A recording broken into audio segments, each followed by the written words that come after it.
I like the way that you break things down. Right, yeah, this makes a lot of sense, and it helps a lot.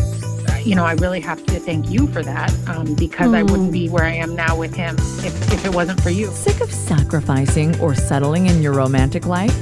Welcome to Make Him Wonder with Coach Paula Grooms, where women struggling in real relationships ask the expert. Unscripted, unfiltered, understandable coaching conversations to help passionate women succeed in love. Hi there, and welcome to Make Him Wonder. I'm your host, Coach Paula, a dating and relationship coach, licensed social worker, and author of the book, Why Won't He Commit? How a Man Decides to Make You the One. My guest today is 51-year-old Liz, who is dating 51-year-old Jack. Liz and Jack have known each other for 25 years and have been on and off since meeting. They both have had other serious long-term relationships, but wound up back together after years apart.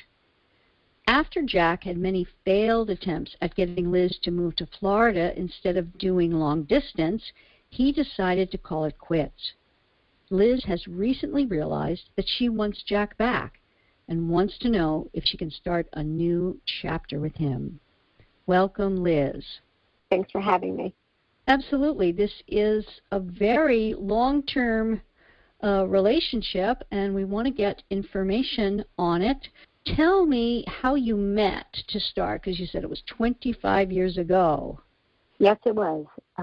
It was 25 years ago, 1996, and we were at a mutual friends party in the city. Friends of ours would, at the time, rent out bars and invite people and otherwise. And so I went with my girlfriend and friends. Her brother threw the party with his friends, and I met him there. And we hit it off, went out for about just shy of 3 months, and it never got off the ground, although there was a lot of attraction and feelings there. Unfortunately, at that time, there was a situation. I had gone out in the summer, and the next day I was going to meet him for the 4th of July, and that day before I was out with my sister and girlfriends, and we were in a club out in the Hamptons, and there were a bunch of people dancing on the dance floor. A guy came up to me that I had known for quite some time. I was just friends with him. I kind of knew he had always had a crush on me of sorts, but he started dancing with me, and me and my sister and friends were dancing, and then he went in to kiss me. And I had stepped back, and I was kind of like, whoa. Probably the timing of how much I stepped back versus when that happened probably could be up in question. It was a very, very, very long time ago. But nonetheless, I was like, I can't do this. I don't like you. I'm dating somebody otherwise. And I kind of stopped it as best as I could. And then I went to walk off the dance floor, and them were 5 of that person's friends that I was dating on the edge of the dance floor. So needless to say, I was flabbergasted and otherwise, and then I went into the city the next day to spend our date together. It was 4th of July. We were going to see the fireworks down at the water and have a great time. And unbeknownst to kind of what my friends and my sister had coached me on, they were like, don't say anything about what happened. Just let it go. And I was like, oh, no, I should. And long story short, by the end of that night, I had gotten the proverbial question, so how was last night with your sister and your friends? And I was like, it was good. We just went out dancing. He's like, do you have anything you want to tell me? And I said, no, it's just, went out. And he goes, well, what about the guy that was kissing you on the dance floor? And I said, it was not like that. It was nothing like what was there, and da-da-da. And long story short, that was the beginning of the end. I really liked you. He told me I was disappointed in you. And I said, I understand. I said, but it wasn't exactly what is being portrayed to you, and otherwise. So from that point forward, we had always remained friends. Our lives went different ways. We actually went to a wedding together as friends. And I always wondered in the back of my head, I guess, and I guess he might have always wondered too, but we took different paths. And I had gotten engaged and de-engaged fairly shortly. He had gotten engaged and ended up getting married and went on to have 2 children and eventually moved down to Florida from New York. And our lives just took different tracks. The whole time, over the course of perhaps 15 plus years at this time, we had always exchanged Christmas cards, interestingly enough. And, the Christmas cards came with 1 child, then 2 children, family on the beach, all that other stuff. And, you just go your own way. And it was about 16 years later that, or so, I realized I hadn't gotten cards from him. I was actually going through a long-term breakup. And I just kind of was like, that's interesting. I wonder what happened. Didn't give it any mind. And then I had eventually broken up with this person that was a little long past its expiration date. And we finally had broken up the second time around. And I was just getting used to my life again, being single, being in a home by myself, doing all these things. And Facebook suggested friends you may know. And he popped up. So I had sent a message, I hope all is well with you. I hope your family's well. I hope the kids are well, your wife, otherwise. And then I got a message back from him that was like, oh, my God, I can't believe what a blast from the past. It's so great to hear from you. You look amazing. What's going on? Did you get married? What's happening? And, we exchanged conversations back and forth. He said, I'm actually in the middle of a divorce right now. And, I can't believe it's so great to hear from you. And so it was right before Thanksgiving, and this is 2012, and he said he was coming up to visit his parents with his children. And he said, well, I'm going to be there. Would you want to come over for Thanksgiving? I know your parents had passed, because we had kind of talked about that in our messages back and forth. And I said, well, that's really kind of you. Thank you so much. But I will be going to my older sisters. That's really nice to offer you. He goes, I just wanted to make sure you had a place to go to for Thanksgiving. I said, thanks again. And then he said, well, I'm going to be up there for a couple of days. Would you want to get together and, get coffee or a drink? It's been a really long time. I said, yeah, sure, no problem. So we had gone for a drink. I actually went to his house to pick him up because he had said, I can't use my dad's car. I know it sounds super weird, but my dad's getting weird over it. He goes, would you mind picking me up? I said, no problem. I got there, and I wasn't sure if I should text or not because I thought it was inappropriate. At the same time, I felt really weird and vulnerable knocking on the door when I knew that his kids, his parents and everybody was in there, and I hadn't seen him in 15, 16 years. So I worked up the nerve. I knocked on the door, and it was like a movie scene from Seinfeld. His mom opened the door. His dad's in the background. His grandmother's sitting in the far end of the house, and then his kids come running to the door with them. Hi. And I was like, hi, how are you guys?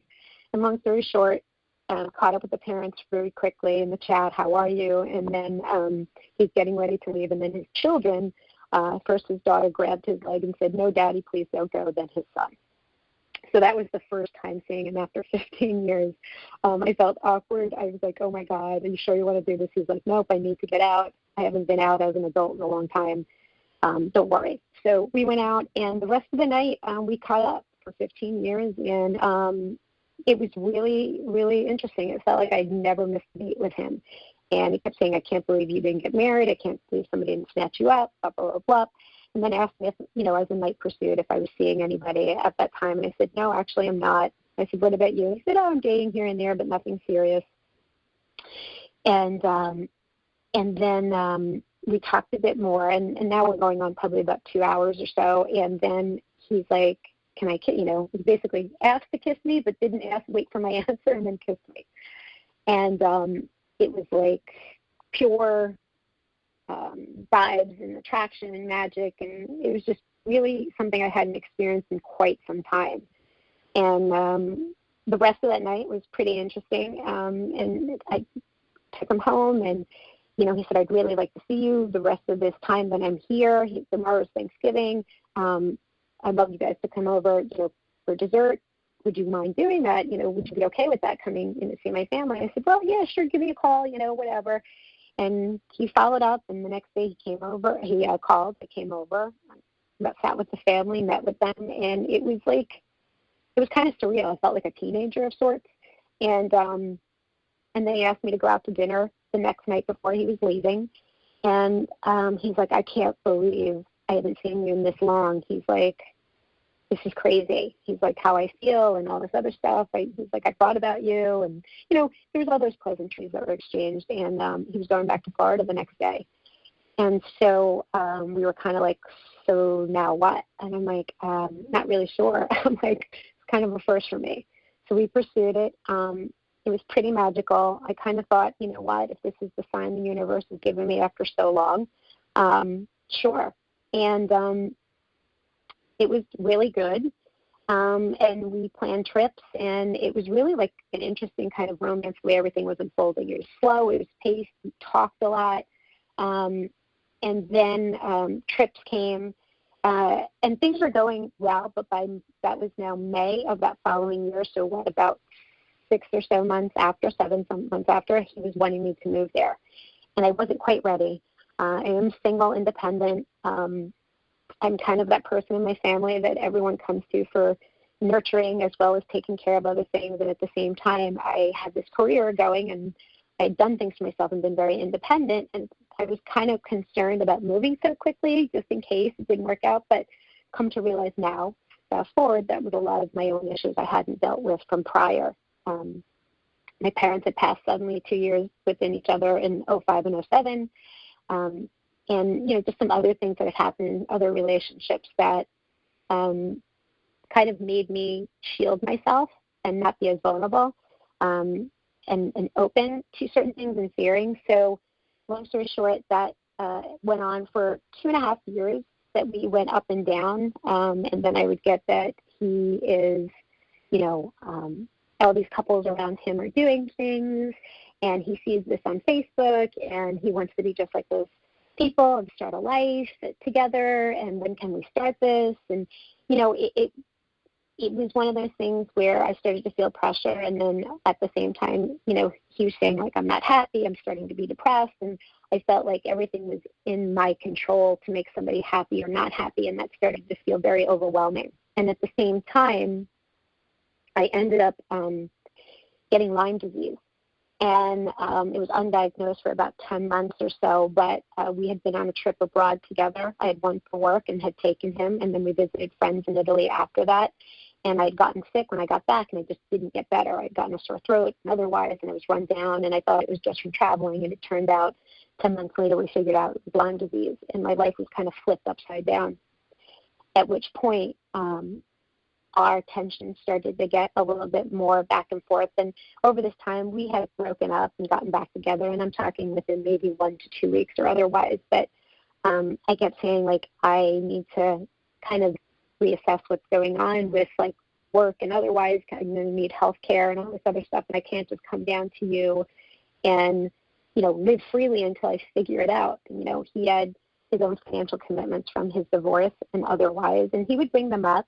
And, he'd be like, somewhat, you have it so good, I wish I could be like you. You get to come and go whenever you want. You don't have these financial commitments like I do. And I'm like, you're right, I don't. But it's not that I don't have financial commitments. I mean, I don't have children and otherwise, and that I'd wanted them and stuff like that. And so throughout all of this time, everything that we talked about was really, we wanted the same thing. In the very beginning, when we had gotten together and started talking about stuff, and I had asked him about, what his views on marriage were, he said, well, I'm divorced. I don't think I'm ever going to do it again. It sounds silly. It's just a piece of paper. But after what I went through, his wife had cheated on him with a neighbor and ended up marrying a different neighbor down the road, down sometime after that. He said, I'm just not for that. And I said, well, that's okay.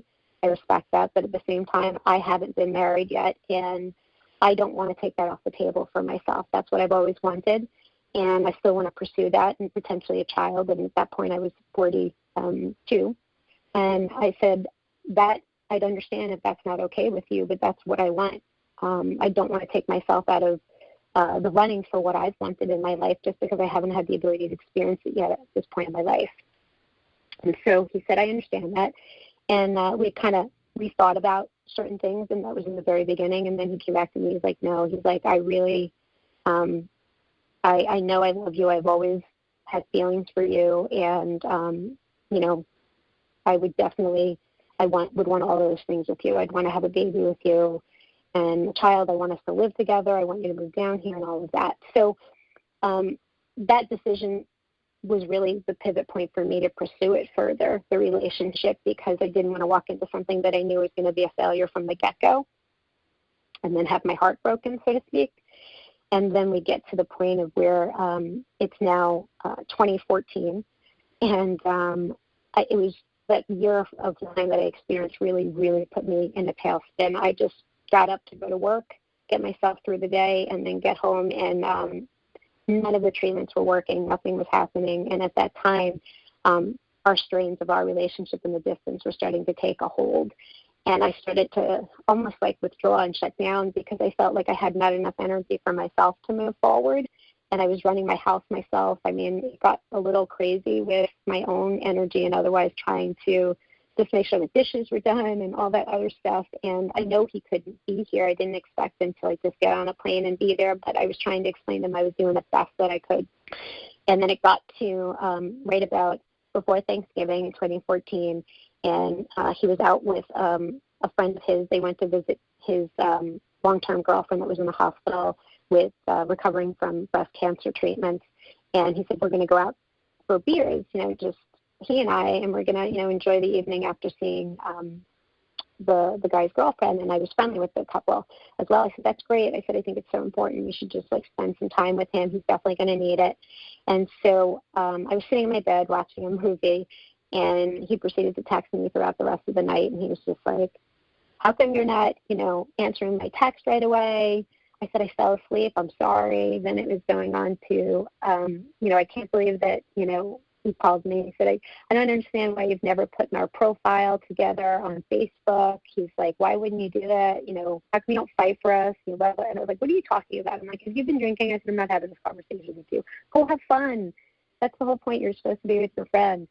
And so it was a pecking of back and forth, and I just didn't have the strength in me. And I was like, I'm not going to talk about this with you. This is not the right time to have discussions like this. You're supposed to be having fun with your friend in a dinner.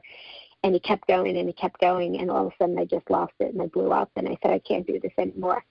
I can't do this anymore, Jack. I said, I have no energy left in me. I love you dearly.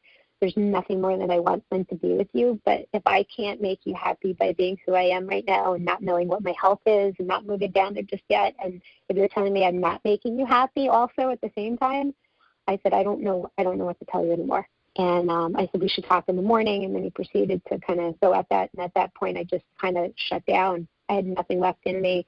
And I just said, I'm going to go to sleep. I'll talk to you in the morning. And that's the way it goes. And so the next morning came. We talked a little bit. And it kind of started up in that, I'm not happy, but I'm happy. And I want you to be here. And I can only be happier if you're here. And I want our lives to start. And I just said, we can't fight over this kind of stuff. I can't be responsible for your happiness. You have to find that within. And I'm really sick right now, and I don't know what's going on, and I can't make a decision right now.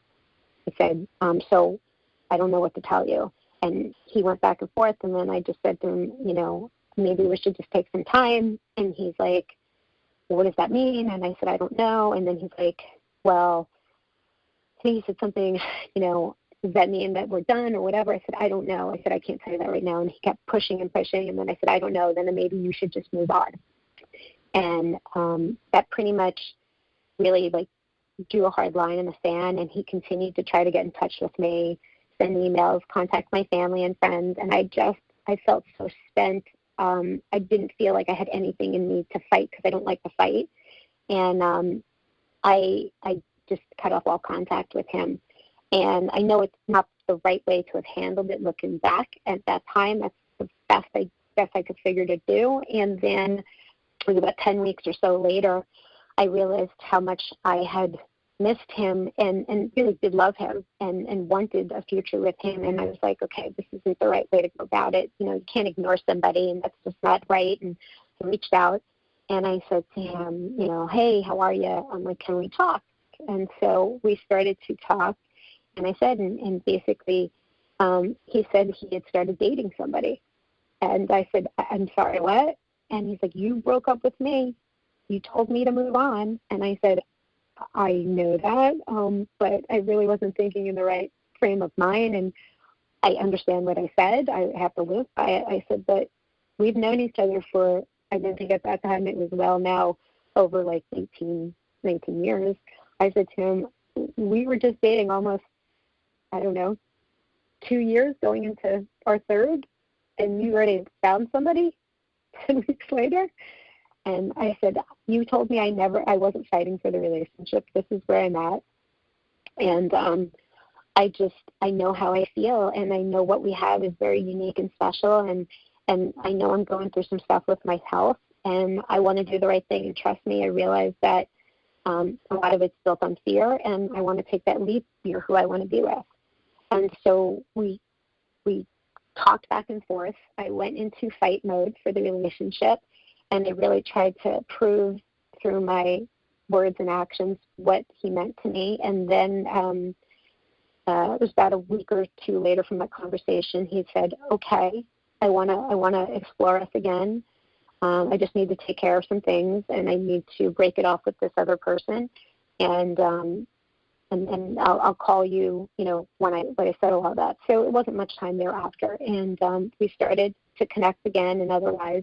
And we had a family trip planned for about a month or two later. I was going down there. And then our other family was meeting us. And went on the trip, spent time with him. It was wonderful, but I could feel something was off. And I still felt something was off actually when we reconnected.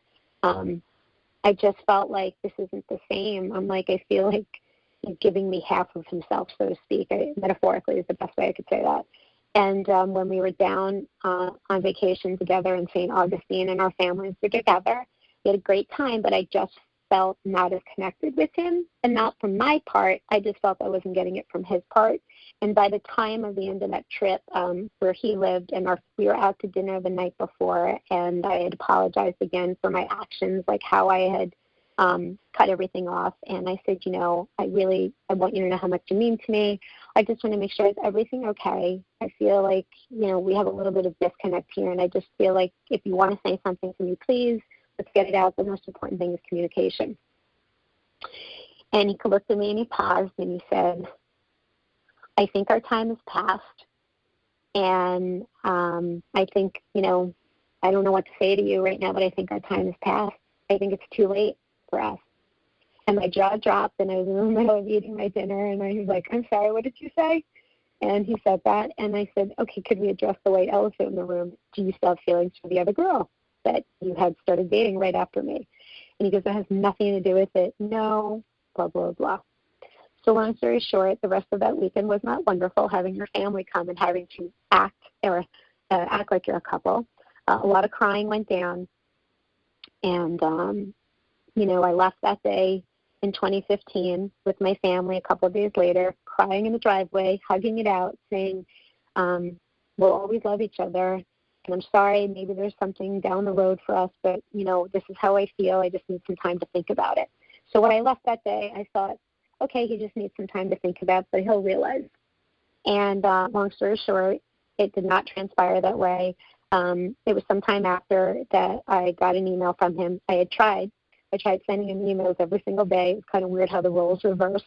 And he basically said, I really love you. I always will. I just know something is missing. I don't know what happened to it. It makes me so sad. I get really upset that I can't find it again. And who knows what could happen. Like you said, Liz, everything is always meant to be, and you never know what's going to happen with us. So maybe sometime down the road or other. But I just can't simply find that love again the same way right now. And I will always love you. I want the best for you, and so on and so forth. And then probably a few weeks later, he ended up getting back with that other girl. And over the course of time, we chatted via message or otherwise. He said he couldn't get back on the phone with me. And that was about 6 years ago. And he had reached out probably about 10 months or so ago, almost a year ago. He was a little more chatty. We had played words with friends over time. I respected the fact that we were just going to be friends, and that was fine. A couple of years ago, I realized as I was dating other people, he kept coming up in my feelings, and we had kind of briefly, very friendly chatted. And at one point I said to him, listen, I just got to come clean with you. This is how I feel. I don't know where you're at in the stage of your life or other, but this is how I feel about it. And I just think it's important to know. I said, we've had a lot of loss in our lives and otherwise family members dying recently. And I said, I just need you to know that. And he said, I thank you so much for it. I'm so flattered. This is the decision I made. This is where I'm at. I'll always love you, but this is my life for right now. I said, okay, no problem. I'm glad I told you. And so 10 months ago, he had reached out and said that so-and-so and I broke up and I got a new place starting over again. I said, okay. And at that point, I got a little nervous because I felt like, oh, my God, they just broke up and he's at the heels of reaching out to me again. And I didn't want to be that rebound, kind of like what ended up happening about 4 years ago. So I backed up a little bit. And I said, well, everything will work out. Just trust in the process and everything happens for a reason. And if you ever need to chat, I'm here for you. And he said, I appreciate it. Thank you. And then about a couple weeks later, I ended up getting a picture from something. He's like, remember this night? And it was a picture of me that was on my Words from a Friend's profile he had taken. And I said, yes, I do. And he's like, it was from that restaurant we went. And I said, oh, gosh, he's walking down memory lane here. And then another week or two, I got a picture of a place we went to in Germany. So I'm like, he must have just been moved, and I was going through stuff in memory lane. I said, yeah, I remember that. That was wonderful, this and that. How's everything? How was your move? You liking the new place? He's like, not too bad, getting acclimated another. So we kind of chitty-chatted from that time, but I kind of backed up, and I just let it flow and drop where it was going to. And then probably about a few months later, we were chitty-chatting again, and then he basically said, hey, listen, I just need to let you know I started seeing so-and-so again, and we're not living together. It's nothing serious, but I just wanted you to know that. So it would probably be best if you don't reach out to me or text me or otherwise, because she did not want me in his life in any form, because come to find out that she wanted to get married. She had a son. She was about 13 years younger, and he had basically told her he would never marry again. It was just a piece of paper, and apparently I had found out from his parents he had told her that in the beginning when they got together, the only person he would have ever married again was me. And I was like, oh, okay, that's a game changer. So I said, no problem, we'll reach out. I said, I hope, everything is well and otherwise, and kind of let it be that. And that was that. And then about a couple of months ago, he reached out again, but more like, hey, are you ever going to beat me at Words with Friends? And I was like, I tried to, but you're really good at it, clearly. I said, but I do try. And so in the meantime, a couple months prior to that, in March, I started looking at places down in Florida. Friends of mine had been purchasing, and now with everything with the pandemic, it had always been part of my long game to have another place in Florida and a place here in New York. And I started the conversation. I kind of said, I don't know what I don't know. It's time to kind of see and explore, even though things are changing, and let's see what I can figure out for myself. And so from that time, from March until he reached out again in, I guess it was late April, early May, there were places that were coming in towns that were nearby him. And I naturally, as a friend, would have been like, hey, what do you think about these towns? You happen to work near them, and you know the area. Could you give me the skinny on it, so to speak? But I said, nope, not reaching out. He told me not to reach out. He'd do the reaching out and all that. And then when he reached out again, I was like chit-chatting back and forth, and we talked, and then I said, hey, do you happen to know of a place near here? And he said, oh, why are you moving? And I said, I'm not sure. I'm looking at different places. Started the conversation, but I just want to get a general gist of the area. I'm trying to come down and visit, but it's not working out with my work schedule. And he said, okay, no problem. He goes, nope, definitely. He goes, this is this place, that's that place. He said, by the way, he goes, well, if you get a place in this area, you'll have a personal bodyguard, someone that can look after it, and knows a lot of people there. He said, well, thanks for the 411. He goes, no problem. And anytime you want a tour guide, I can take you around. I go, oh, really? And then he said, oh, and by the way, it's safe to text these days now, LOL. I said, oh, okay, thanks for the 411 and the security clearance. I'll keep that in mind. Let me know what you know about those towns when you find out you go back to work. Appreciate it. So a couple of weeks went by, and I hadn't heard back from him, and then I'd gotten another thing from a real estate agent, so I happened to text him because I thought it was safe. And long story short, he said, hey, what's going on? And I said, not much. What's going on with those places? Did you hear anything? I found another one, and I sent him the listing. Went back and forth. Again, he offered If you need somebody anytime you want to come down, I'll take you around. So we were chatting back and forth, and then his birthday came at the end of May, and his brother was coming into town. They were going to town, and we both exchanged our birthday cards. They were very meaningful, some of the words he wrote in my birthday card as well. And my birthday had come, and I was sitting there, and I was thinking of going down to Florida, and I had some dates that were going to work. So it was right after my birthday, right around Father's Day, and he had reached out to thank me for the card I had sent him. And then I said, oh, good. I said, do you have anything good planned? And he said, yeah, I'm actually going up to Nashville. And I said, oh, that's awesome. I said, you going boys trip, bunch of the guys? And the cadence I noticed over the last, day or so, as he was texting me, had changed.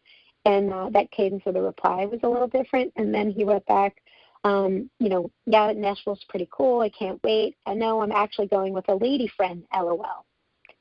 And my heart sank. And I said, oh, that's great. I said, oh, you got back together with the other girl? And he waited a little, and he wrote back, nope. Her and I have been over for a while now. This is a new girl. I said, oh, well, that's progress, LOL. I didn't really know what else to say, but I just knew how I felt in my body. And all of a sudden I was like, oh, gosh. And long story short, I had been meaning to make a trip to go down there and see some properties. And I was looking at the calendar for about a month out, and I had some dates that were going to work. And so I pulled the trigger, and my girlfriend's like, you got to ask him if you can see him. Maybe see what he says. And so I said, hey, I'm going to be down in town around these days. I'm going to go look at some properties.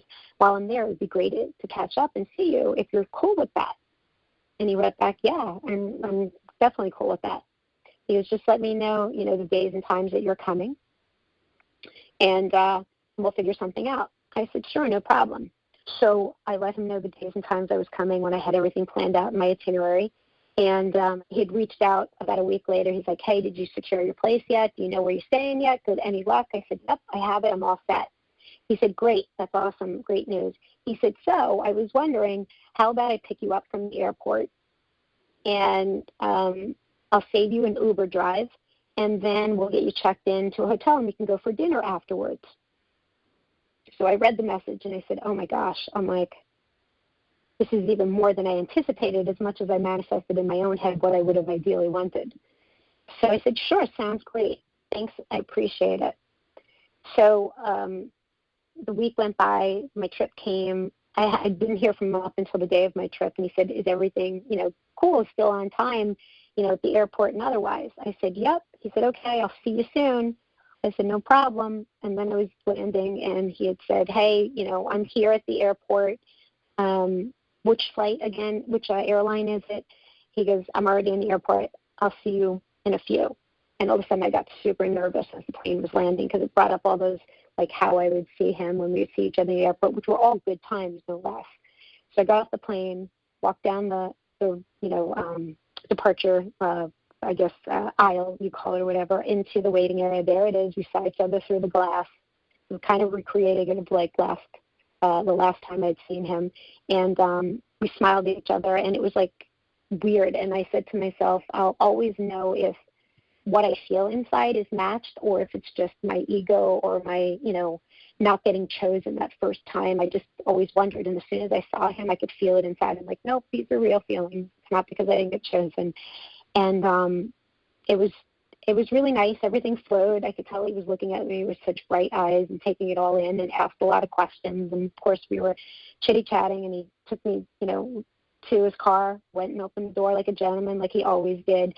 And it was so home feeling that I just sat there, and I was kind of like, all right, this is too good to be true. This is exactly what I never thought would ever happen again. And so I said, okay, I'm just going to flow downstream like a river. I'm not going to fight it. So I happened to look in the back seat when I got in the car, and I saw an overnight bag. And as a woman's intuition kind of goes, all of a sudden I went, he's going somewhere in my head. And I let it go for a hot minute, and I said, okay, whatever. He's like, we'll go for dinner across the way. So we went across the way from my hotel, and we got in there, and we're sitting down, and now we're right across from each other. I mean, it's less than, 2 feet, and I feel like he's just staring at me with this like gleaming like brightness behind him. But he's just like, "How's everything?" And he's asking about this and that, and he's like, "Oh, that's a new tattoo that you have. What's going on?" And then he's like, "Wow." He's like, "You look really good." He's like, "You look really, really good." And I said, "Thank you so much." I'm like, "You look really good yourself." So we were just, it was like, didn't miss a beat, caught up, everything. I could feel there was this vibe there of sorts. So we had a drink, we ordered food, and then we were sitting there and talking about, like, I think it was like, what's on deck, and kind of tired and work and all this other stuff. And I was like, they came and asked us for another drink. And he said, "Yeah, sure." I said, "Okay, sure." I said, "So you want to tie one on like old times, paint the town red like we did years ago?" And he's like, "Yeah, that would be great." He goes, "Oh, I'm usually in bed by 9:30, but I'm super tired and otherwise." I was like, "Oh, come on, this is your Friday." I said, at the end of the day, I said, "You have nowhere to be. I don't. I'm just going to look at some houses this weekend, catch up with some friends." And he's like, "No." And I kind of like pushed it a little bit or so. And then next thing you know, he said, "I have some place to be after this." So the rest of that night went through whatever. We talked about it. He said, "Timing is off right now." He's like, she knows I'm here, and I wanted her to meet you. And otherwise, he's like, "But timing is off right now. And why did you come here?" And, I said, "To see places and otherwise," but I was curious about how I felt. I said, "But I understand timing." And so went back, walked back to my hotel, said he'll, connect with me before I leave. And then he connected before I left on that Monday and saw each other before I went to the airport. And at which time we, said goodbye and otherwise. And then I said, "Listen, I need to be honest with you. You asked me why I was here. I am here to see places, but I was here more importantly because I was curious about seeing you and otherwise. And I just have to tell you that it's the way I feel, that I feel like you're my person. I think you always have been since I've been, we were 25 years old, and that hasn't gone away. You've always felt like home to me." I said, and I wanted to be honest with you, and I didn't know when the next time is that I'm going to see you. So I wanted to tell you that. I said, but at the same time, I don't want to complicate anything. But I wanted to tell you that, and that I love you. And he said, "I love you too." And he kind of really didn't say much, but looked at me like he wanted to. And then we said, "Okay, I'll talk to you soon." And then I got a text after that about 15 minutes later that basically said, "It was wonderful seeing me. I loved seeing you. Thank you for everything. Thanks for coming to meet me." He said, our love is always going to be, but timing is a crazy, crazy thing. And that being said, I don't think there'd be anything right or wrong to say right now. I'm sure you don't want me to say anything, and I don't think it would explain fully everything about how I feel. But as you said, I don't want to complicate things either. I am really trying to give this relationship a try right now. And I do, I love you, and timing is crazy. And I wish you a safe trip back and otherwise. And please give my love to the family. How long ago was this? About 2 weeks ago. And what has your interaction been since? Nothing. I replied to that message. I didn't reply to it right away. I waited to the next morning and had written, it was great seeing him. And otherwise, I said, "Thank you so much for being honest. I appreciate it." And I made it safely back. How I feel. I thank you. I hope you have a great work week. Give my love to the kids and otherwise, and stay beautiful inside and out. And that's where I left it. I did not reply anything else. I didn't even he reinitiated a game of words with friends with me. I let it expire, and I just cut off all communication. That's it. Okay. And what do you want to know from me? I think that part of me, I know there's something else that he's not telling me or not sharing with me, which I'll never know. But I guess the part that I feel more wanting affirmation is the fact that I'm cutting off communication at this point, because if I really truly wanted to be his friend, which I realize at this stage I don't because I have these feelings, being in his life in any shape, form, even though it's minimal and otherwise, he's always, the last 6 years or so, known that I'm there. So I feel that I need to, as much as I've moved on in the past, really move on. And if it's meant to be, it'll find its way. But I don't think he knows what it's like without me in some form in his life. And I feel like this is the time that I got what I said out of my system. As much as I look back and say maybe I shouldn't have said it all, I feel affirmed doing it, and I don't have any regrets, but I don't want to have any contact with him if I want a chance with him anywhere down the road. And I don't know if that's the right place to be. And I asked you, what do you want to know from me? If your affirmation is that the right choice that I'm making by cutting off all communication. Yes. Okay. That should have been done so long ago, I can't even tell you. Does that shock you? No, it doesn't. I mean, I think for a long time I thought, well, he's just meant to be a friend in my life, and that's it, and it never popped up anywhere. You know what I mean? Until it came 16 years later. But at that point, I realized, even the last couple of years, I'm like, I have this strange connection with him. That's strange, bad, but interesting and unique. But at the same time, I really don't want to hear about his life with somebody else. So that's not a friend, in my book. So I think that I should have killed it off quite a few years ago, Okay. at the very least. So if you want for me to take it back, and I think that's helpful to you and our listeners, I want to do that, to tell you and give you the information about where this went off the rails Mm-hmm. in certain steps. Is that helpful? Yes. So I feel for you. Many women find themselves in a situation like you're in because, as you hear me say all the time, we are love in the world. And we are the connectors, the cooperators, and, oh my goodness, the verbalizers. You know why I say it like that and why I'm laughing? Mm-hmm. What do you mean? What do you think I mean? I'm a verbalizer. I just, the way I describe my feelings and otherwise, we are very emotionally wrapped into how we communicate our feelings as women. You just in the minute, the minutia of however many 25 years, like you remember it all, right? And you can verbalize it back. And when we are emotionally involved in something, that's generally how females tend to be, to one degree or another. This can be summed up very easily in terms of what has occurred. Do you believe when he says he loves you? Do you believe that? I do. Mm-hmm.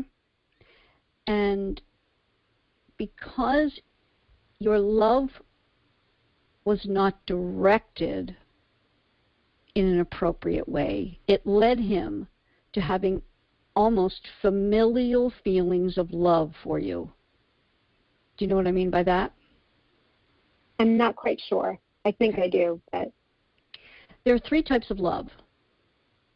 There's romantic love, familial love, and friendship love, which can even include pets morph between friendship and familial. Mm-hmm.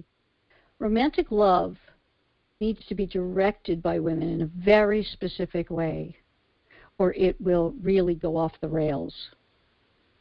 And what I mean by going off the rails, this happens in marriages all the time, through time sometimes, but also because we do not continue down the lane of romantic love.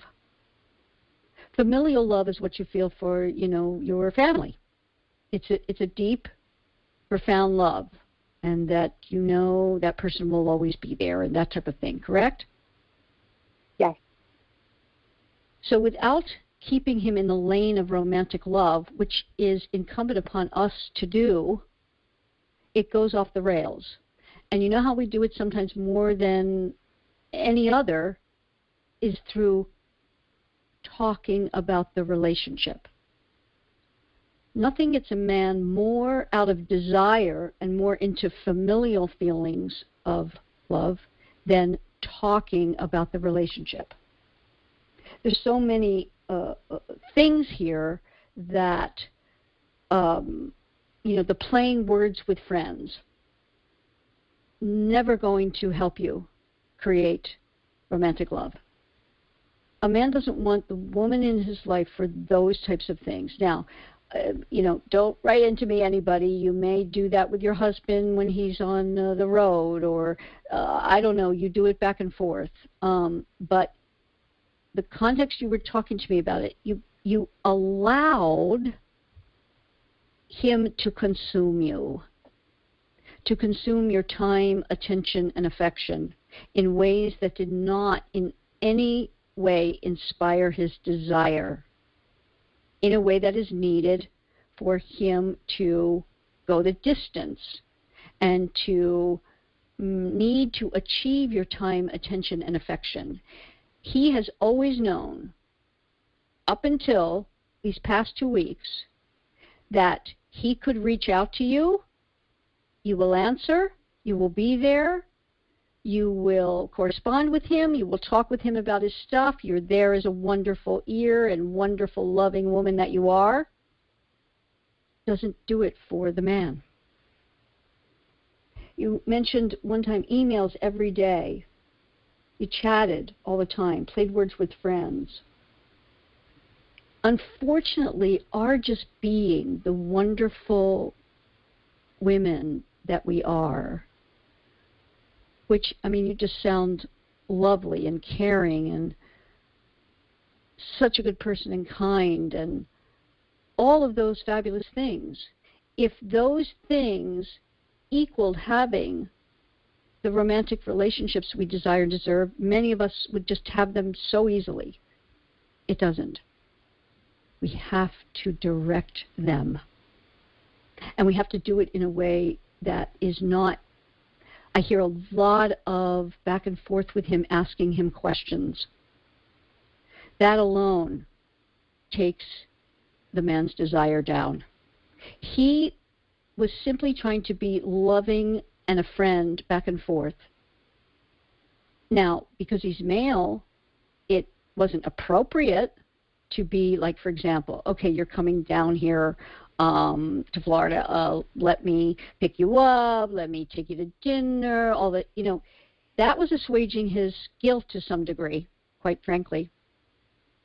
The right thing to do would have been just, cut it off. But again, and say, hey, it really wouldn't be appropriate for me to do X, Y, Z. But you see how it all got convoluted and morphed into something whereby he had no direction on it. He didn't know. He was just lost. It needs to be, for the male brain, black or white. Seeing you or not seeing you.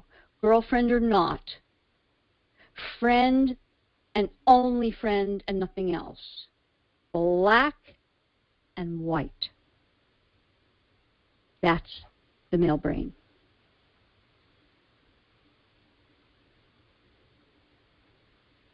What are you thinking, feeling? I'm listening to it all. It's like I'm stepped outside of this situation where I have much more objectivity, listening to it in a different way. And I've aligned with how you frame things up, how men need to wonder and otherwise. And I've kind of gone through those stages in my own dating life. So it just really does make so much more compartmentalized sense, the way you just framed it up, from that familial sense. Mm-hmm. Of how he reasoned and stuff. It's funny, there was a time when we were dating this last go-around that he would say to me, I feel like I'm more the female and you're more the male. I want to talk about my feelings. I want to hear. He would write me letters and all this other stuff. And I did, but I was still going through, I guess, my stuff where I was a little blocked and not open. And he's like, I feel like you're like the guy and I'm the girl. And I'd be like, no, it's not like that at all. I didn't realize it then, but now I look at how expressive I am and just what you just framed up about how men see things. And I guess part of me was thinking about how I know him to be in being very emotional. He's much more soft. He's very balanced in his masculine and feminine. But approaching it that way, I think in hindsight, was probably not my best strategy? Absolutely. And that is just what I started with. Through verbalization about your relationship. Because guess what that does? It takes every ounce of his wonder and gets rid of it. Mm-hmm. If we could simply stop talking about the relationship, feelings, the nonsense we have been unfortunately given in our society hurts us as women so much. If you watch things like, which is very well known, The Bachelor, Bachelorette. Mm-hmm. I need to tell him how I feel. We need to be vulnerable. And people can note that. That's a show. It doesn't work. If it worked, we women have no problem being that and doing it, and we just naturally are that. It doesn't work. Because men love through wondering. We want to know. Let him say it. Don't be talking about it. You've got to keep yourself away, your energy away from him. This friend stuff gets you nothing romantically. Only after he has made a decision. So I want to clarify that. So you and he make an attempt at some point, and you're going to try. And you have a relationship. It's all, we're going to be exclusive, we're boyfriend, girlfriend, we're attempting to make something here, and then you want to play words with friends? Okay, but make him always be coming to you. You don't reach out. You don't ask him questions in text. It's all these strategies. Check out my YouTube channel for it. They're all there. The 5 R's of texting, the power of not yet, the not asking questions in text, using emojis instead of words. It's very simple. It really is. And now, Liz, you are at the very forefront of anything being a possibility. I mean, I should say you're at the start. Finally. After 25 years, you're at the beginning and the start. And it could. But it's going to be what you do from here and the change you show. And that has got to be black and white, night and day, stop or go, on or off, yes or no. Very clear. And you are a changed Liz. And it can happen. It can happen easily because the love is there. There's not a question about that in any way, shape, or form. He reveres you as the wonderful woman you are. There's not 1 ounce of doubt in my mind about that. And you have felt that from him. But that and, a quarter will get you I don't know. What it'll get you. You know what I'm saying? I do. So it's what you do from here, and that takes work. Commitment, a decision on your part, commitment to doing what works. Not going with your feelings. It is strategic. This is unfortunate. Do I wish it were different? And we had to do nothing but be our incredible selves and be the loving, giving beings that we are? Absolutely. Would I be in business if it worked to just be that? No. I'm in business because it doesn't. It takes a decision. It takes commitment to that work. And most importantly, women ask me, what's the one thing we need to do? I always answer that with, it's very simple. It's not do. Male energy, do. Female energy, not do. And that's tough because it's not in our control. And if we really look at the deeper things here, it's control. Wanting control. Because you could have had this relationship many, many, many times. But when he came to you with it It didn't feel the same. It felt there's an underlying, it was out of control for you. There's an element of, I need to call the shots. I need to make it the when. And then he needs to jump because of his love for me. It doesn't happen. And he grew up along the way after his divorce. Does that make sense?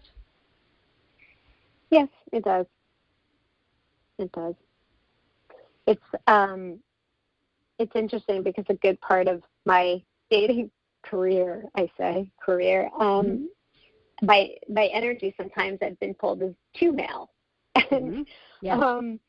Talking about my achievements and talking about, I'm very direct and whatnot. So I guess depending on who's doing the judging, right? You should be a little more feminine, and not that I'm not feminine.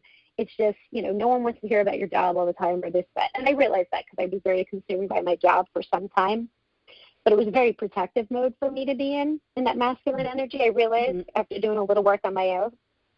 And I guess the balance has always been what I strive for, because I know you do have to show some of your feminine qualities, right? That you can have that somewhat damsel in distress. It's okay to take help, and it's independent, but that. And so I so wholeheartedly believe about your making him wonder and the Madonna horror complex. And I have analogized this plenty of times with my nieces over the years. A man will treat that really vintage car really well and put it in the garage and cover it up.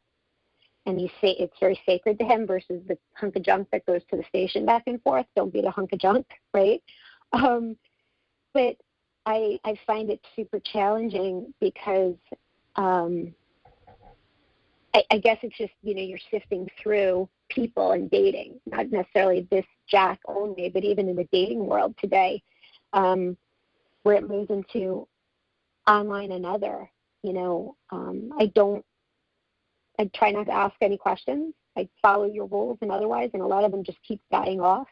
And so you get to that point where it's like, okay, what is the right combination, or is it a right combination combined with the right guy? And am I going to find in an online space or other? How do I do this dance now at 51 years old of dating and staying, in the place, you suggest, which I agree with, how men think and women think. We can't be, Samantha's from Sex and the City and expect it to all fall into place.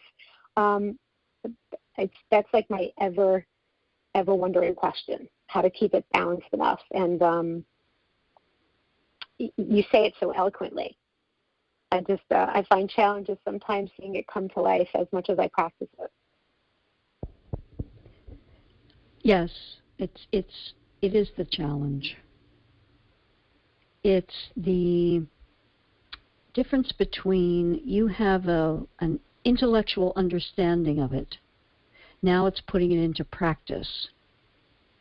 And that's, what I do when I work with women, because we're each our own unique individual souls dealing with whatever it is inside us that is the challenge vis-a-vis relationships. And there are several ways to come about it.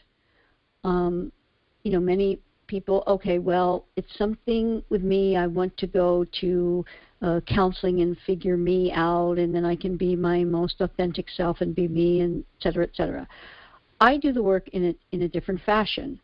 I do it in a way that you are going to see it through the eyes of what you are doing in the relationship, and acting as if, and understanding it, you're going to come full circle, and then you're adopting the right approaches that will work, because experientially you get it. You experience what the right steps are. Is how do we know what we know? When we're learning to tie our shoes, we have to try over and over and over again. And it's a combination of what doesn't work, and then you figure out exactly what does, and then it becomes, beyond second nature. We just do it. and that's what we have to reprogram in a way. And you take the intellectual understanding you have, which you have a great intellectual understanding of it, but something's getting cut off in the execution, so to speak. And it's in that execution. And yes, it starts if you're online dating with your profile and pictures. And what my One Love program is all about, the 7 steps that you must take. And it's formulaic. And when you follow the formula, it's so simple and easy. We buck the existing reality of what it takes, because the existing reality sometimes is not pleasant. But I say, here's the deal. Yes, there are going to be, like you said, a lot just fall off the rails, but you're only looking for one. It's making the commitment to yourself to do the work. And what a lot of the work entails is the bringing yourself to the table weekly and dealing with what's going on, vis-a-vis knowing that you're going to talk to me. And do I text back here? Do I say this? Do I reveal my feelings? What do I say? What do I do? And then making those choices vis-a-vis, okay, I'm going to be talking to Paula on Wednesday, on Saturday, whatever it is, and then deconstructing it and celebrating the wins and seeing how, when you follow the formula, oh my gosh, it's like, and you look down at their texts and what they're doing and what you're achieving. Because I see this as two-pronged for you, Liz. You will likely, unless, this is the one for him, when this goes south, if it's going to, you will hear from him. And again, even with these 25 years, if you handle the wonder in the way it needs to be handled, you could. And I can't tell you if that's going to be 2 months, 2 years, 10 years, but you will. And it's what you do then that makes all the difference. In the meantime, you need to be dealing with what you just identified.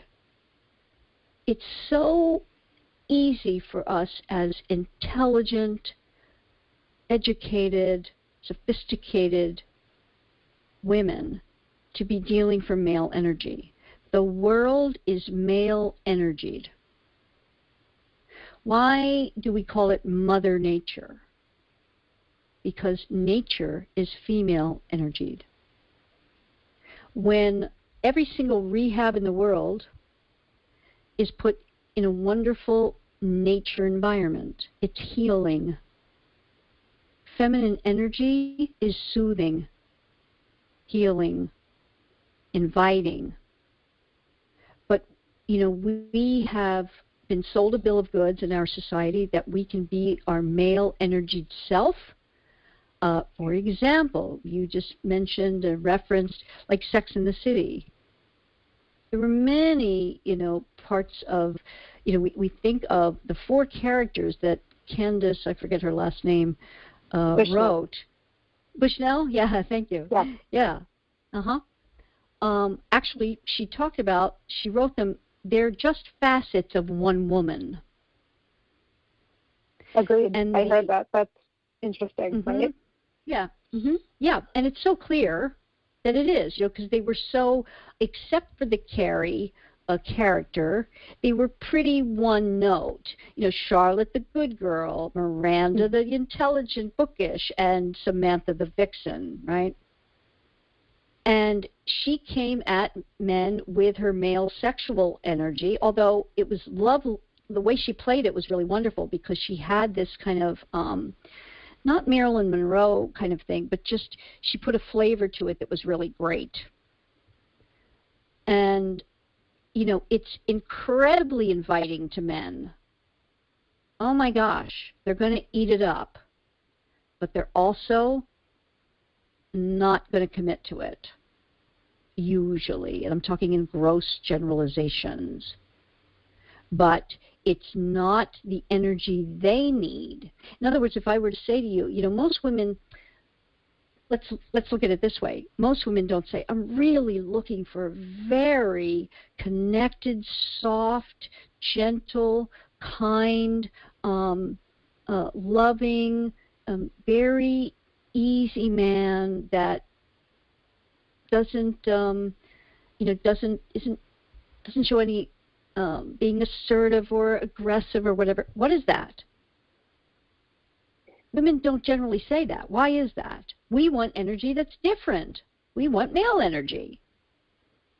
But we expect when we come at men with male energy that that's going to be okay for them. And it will be for the sexual part of it, for sure. They're going to eat it up, love it, but they're going to consume it. We have to really balance that fine line, because we can't be who we are not, but we have to be our best feminine selves. And remember to, I think it was Rory Ray, she's a coach that I always loved this. She used to say, when we're with our man, we have to switch hats. And that's what it is. So you're wearing your work hat. When you come home, you got to take the work hat off. Well said. Right? Yeah. Well said. Yep. And so you can do this, but you have to commit to doing what will work in the long run, and it's two-pronged. You get back out there in a way that has the best possible chance of going the distance for you with someone new, and you did this correctly. You cut it off. There is nothing as valuable to have a man coming back than absolute 100% no contact. There is nothing like it. And even when he does reach out to you, depending upon what it is, you can't answer. And it has to be until the right energy comes from him with the right words. Because you know what that is? That's showing rather than verbalizing. Action, not words. Men relate via action. So my question, I guess, now thinking about this, do you think then I did it all wrong by even considering to meet him when I was down there? It's no such thing as all wrong. It's the flavor of it. It's the energy going into it. It's all of it. You can't negate the 25 years you had, but he's known, you know, there were certain times, it's so interesting to me when I heard it, there were certain times when he was moving much more towards you and wanting something, you retreated. And yes, there's some things in your life that were going on, understood, but it's been such a push-pull for him, it's exhausting for the man, because they don't deal with this stuff in the same way that we do. In other words, if you have a car that you don't know what you're going to get when you sit in it and turn the key, it's just, you want a new car. Right? Right, yeah. Yeah. Yeah, and that's what it's like for them. Because here's the deal. It might be the most beautiful car, and we love the body on it, and we just have loved it, right? Think of it, a 25-year-old vintage car. Maybe it's even older than that, a DeLorean or something. He just loves and covets. That's you. But he's never known what he's going to get with it. So it's wonderful to have there in the garage, knowing it's there. But he wants another car that's much easier. He doesn't have to think about it at all. And it just works. He gets in it, drives it, it's great. The metaphor is that we don't understand cars, generally speaking. We don't care to. We don't want to talk about them. We don't want to know about the engines. We don't want to read about them. We don't want to look at car videos on YouTube. We don't care. We just want our car to look good, feel good, get in it, turn the key, it goes. You have to do nothing more than put gas in it.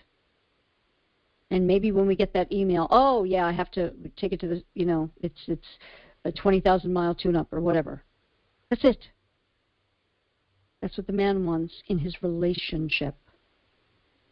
So you have to now clear your slate. Clear it. 25 years didn't exist. There is no going back. There's only going forward for your own life and for the possibility of any life with Jack. And you've got to be the one to direct it without so much verbalization, because he just glazes over. It's an interesting. I was talking to my husband the other night. Something about the cars, something about engines came up, and he started talking about it. He loves cars. And I just, finally I just said, he's talking, finally I just said, you know what? I'm not following you. I'm not following you. I don't care. I don't care. Does the car run? Yes. Does it look cute? I get in it, turns. Great. You go out, you fix it. That's it. That's what the man wants in us. Let me do something that pleases you. And this isn't about shut up and look pretty. No, not at all.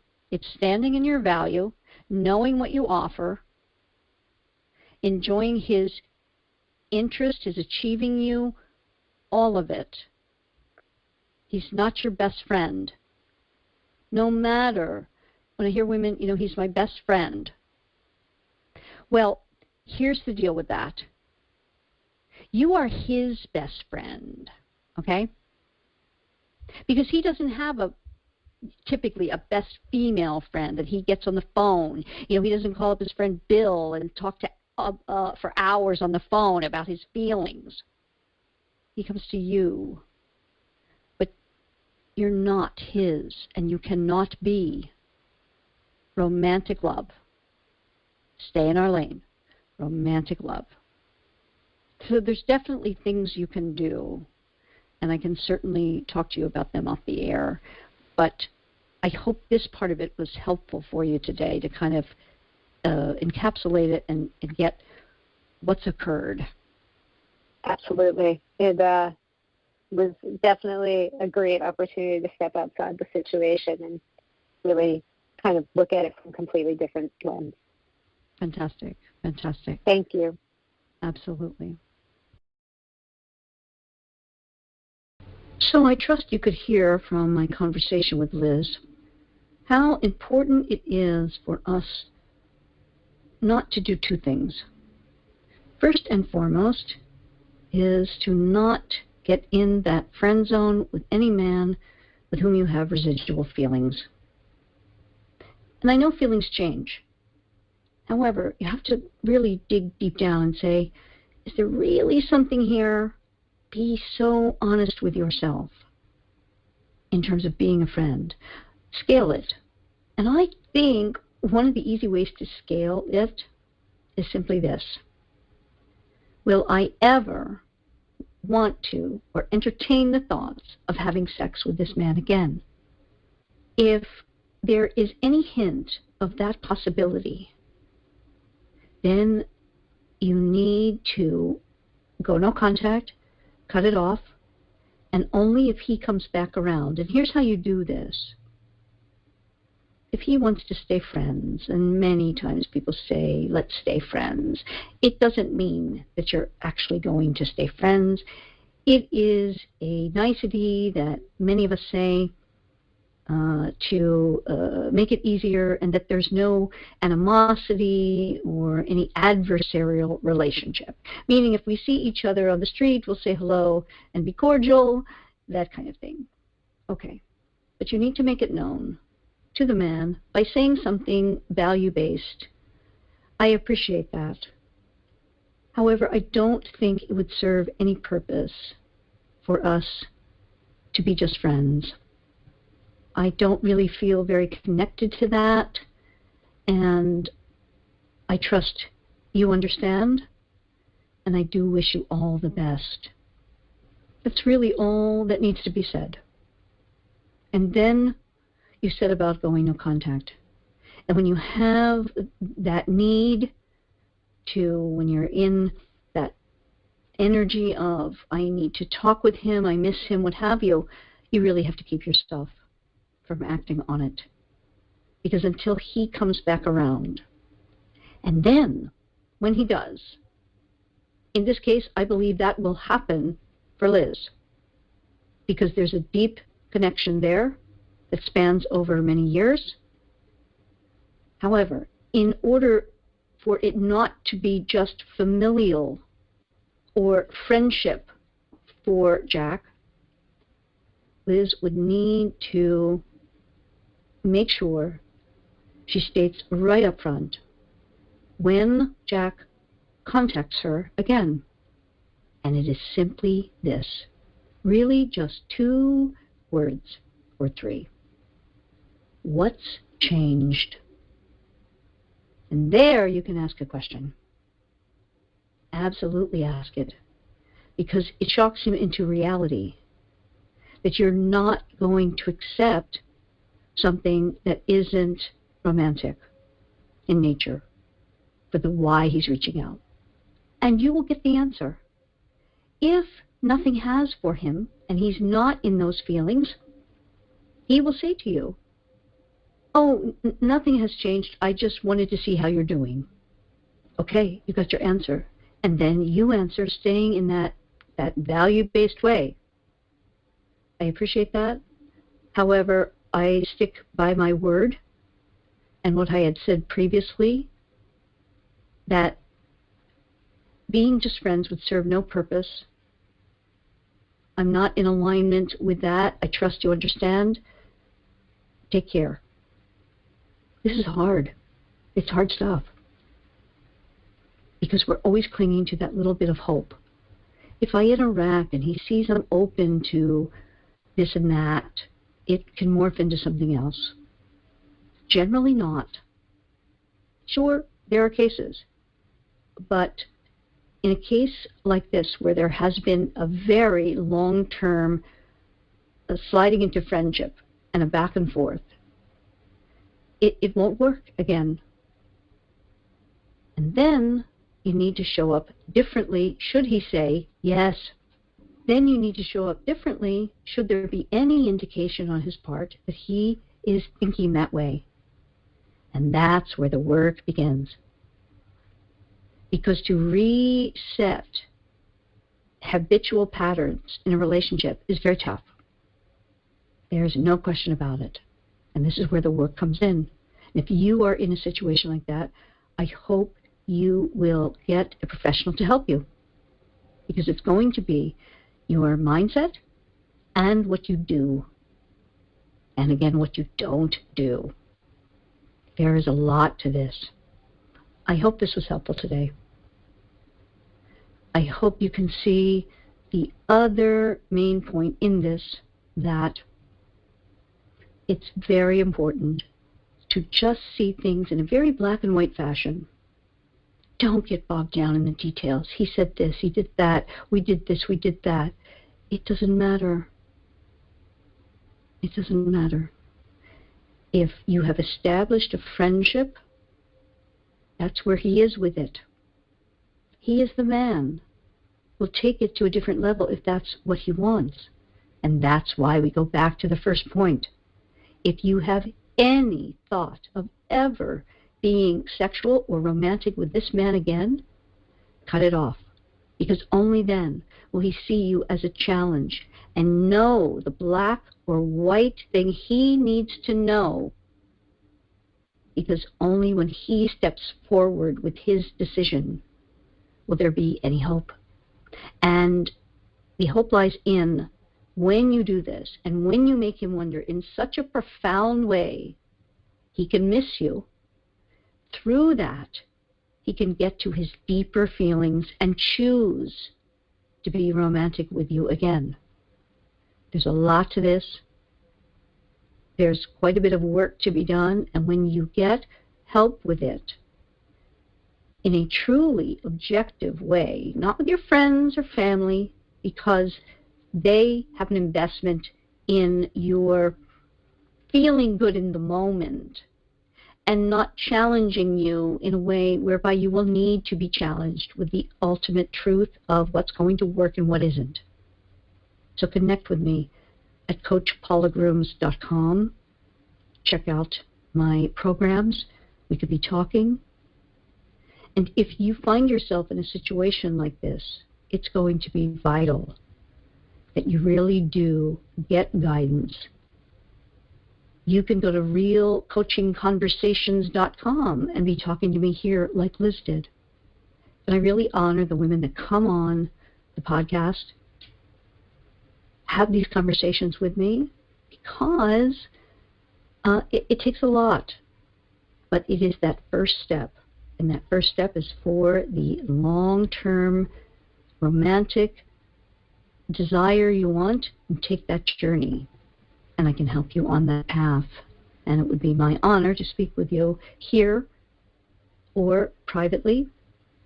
If you want to find out the various ways and how you do that, reach out to Michelle, that's with 2 L's and an E, Michelle, Michelle at CoachPaulagrooms.com, with an email, and say, I'd like to be on the podcast, or I want to find out how to get a session with Paula so she can help me decipher what's going on here and help me decide. Because when we get right with our decisions, that's when any man that we are with can make his. And with that, I will leave you today with the all-important statement we must keep in our mind. Be sure that you are making him wonder.